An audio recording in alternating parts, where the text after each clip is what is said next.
konnichiwa. 175 days in Japan. Last day of Yasumi. Tomorrow, trabaho na ulit. Sulit ang gala. Kahit pa paano. First time na hindi mag Christmas at New Year sa Pinas. But ngayon lang naman. Kasi gusto namin ma-experience ang Pasko at Bagong Taon sa Japan. Kaso may pasok kami ng Pasko eh.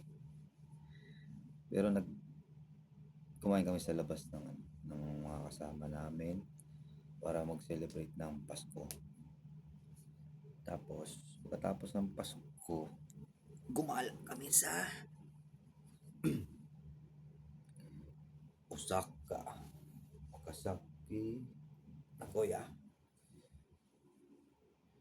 para masulit naman yung gala. Travel kami dito sa Japan. Siyempre para ma-experience namin yung mahabang bakasyon dito sa Japan. Pero yung iba kasi umuwi kasi gusto nilang makasama ng pamilya nila. Pero kami gusto rin naman namin makasama pamilya namin. Pero nagtiis lang kami ng hindi lang naman, hindi naman siya ganong katagal na hindi makasama. Ngayon lang naman. Tapos bukas trabaho na ulit ang mga mandiriwa. Nakapag-ikot-ikot kami sa iba't ibang lugar ng Japan nung bakasyon. Kaya may memory din kami nagawa dito sa Japan.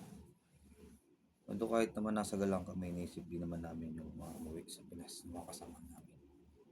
Sana mas magandang mas marami. 6 lang kasi kami na hindi umuwi. Siyempre, choice naman nila yun. Tapos yung sa amin, choice din naman namin na hindi umuwi ng Pinas. Para makapag-gala-gala dito sa Japan. Pero hindi naman ibig sabihin na hindi namin namimiss yung pamilya namin. Siyempre, namimiss din namin. Pero, pinili namin na mag-stay muna sa Japan kahit papaano. Kasi sa June, babalik na ulit kami ng Pinas. Sa June, tapos na ang aming training. Sana matapos namin ng maayos. Umalis kami ng healthy, babalik kami healthy. Tapos trabaho na ulit sa TMP. Pasensya na kayo sa buhok ko. Yung magulo eh. Pero galing kalbo yan. Hindi na lang humaba. Ay.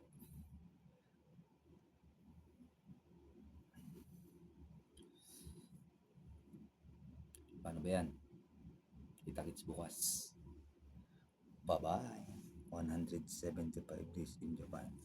Mas na kami 6 months.